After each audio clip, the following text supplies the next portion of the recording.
Okay, I'm Holly Lynn, the one that went viral with the video from Save More Meats and how I went in there when they refused my refund. Yeah, I'm that person.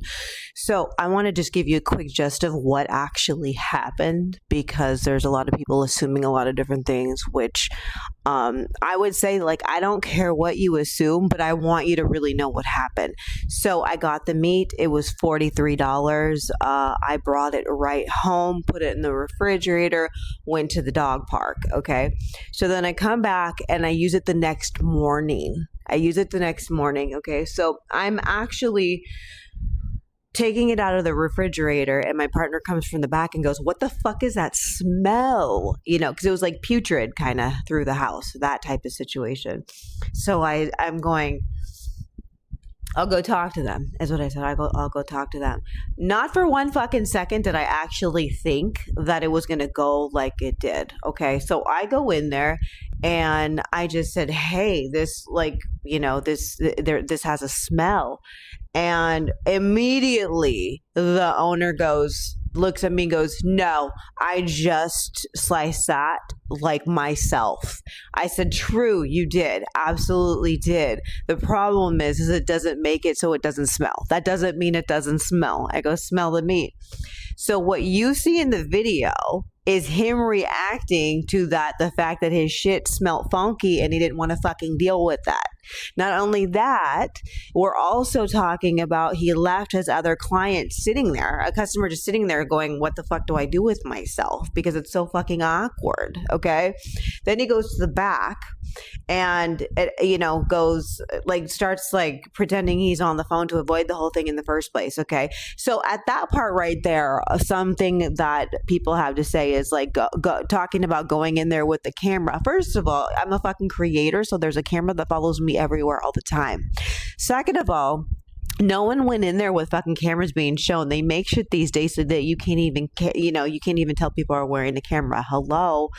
The other thing is that his employee was so fucking uncomfortable with what was going on. He didn't know what the fuck to do. So all he said is that's what meat smells like. So people saying that it was old or this or that, no. And then the people also saying you would have called the health department. I didn't want to call the health department because my point wasn't to ruin him. It was really just to say, "Hey, this happened." And I was so fucking astounded by what was actually happening. It was $43 fucking dollars. I mean, I would have just said, here's an exchange. That's what I was actually thinking that was going to.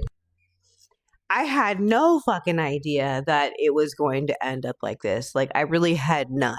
So for the people who are saying that they would have handled it by calling the health department, truly, I truly didn't want any vengeance for them. I was really hurt by the entire situation for everybody, to be honest with you. It wasn't get even and, anger.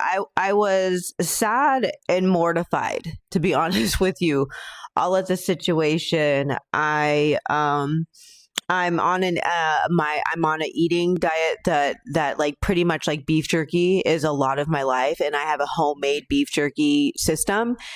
So I go to them for a lot of my meats. But for the people who it's never happened to, that you're lucky, and I'm glad that it's never happened to you. But just because it hasn't happened to you doesn't mean it's not happening. Yeah, it doesn't mean that.